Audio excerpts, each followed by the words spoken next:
Hey Bhavani, looks like you not attended my last couple of classes. Why?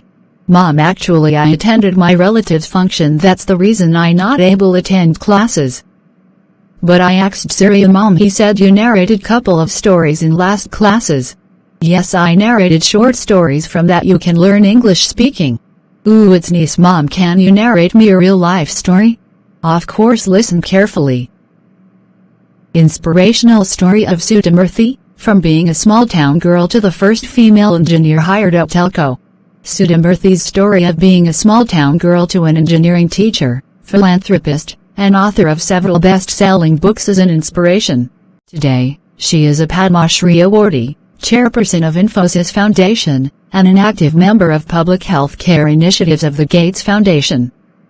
But her journey of coming from a small town of Karnataka to becoming the first female engineer hired at telco, itself is a story of breaking stereotypes and fighting gender inequality. Inspirational journey of Sudha Murthy. It was during her college days at the Indian Institute of Science, Bangalore, when Sudha came across a recruitment advertisement by renowned company Telco, now known as Tata Motors.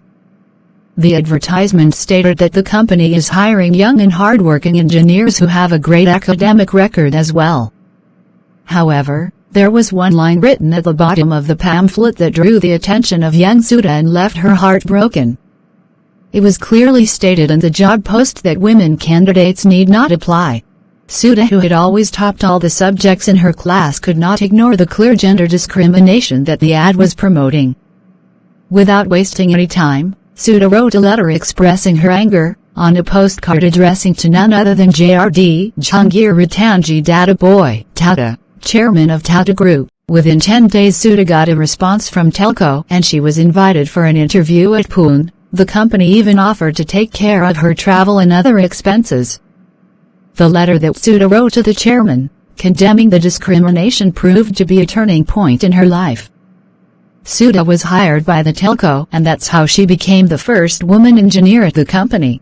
Soon after joining telco, the bright and ambitious Sudha was introduced to a shy and introverted Narayana Murthy by their common friend Prasanna, global head of Wipro. Both Sudha and Narayana became friends, and after some reservation voiced by the family, both convinced their parents and got married in 1978. In 1981, Narayana wanted to pursue his dream of starting a software company, Infosys, but didn't have enough money. That's when Sudha, being a strong pillar, asked Narayana to follow his dream and gave him Rs 10,000 to start his own company. Today, Sudha is the backbone of Infosys Foundation, which is a non-profit organization that supports the underprivileged section of society. Contribution to society. Sudha Murthy is known for her social work and promoting literature in Kannada and English. Being a chairperson of Infosys Foundation, Sudha has helped in creating awareness about education, public hygiene, poverty alleviation. Lately, when the whole country was fighting against the novel coronavirus, Infosys Foundation contributed an additional 100 crore to support the frontline workers and government to combat COVID-19 in India.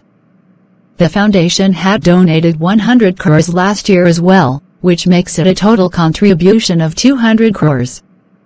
The story of Sudha Murthy inspires us to dream big and have the belief to achieve the impossible tasks in life.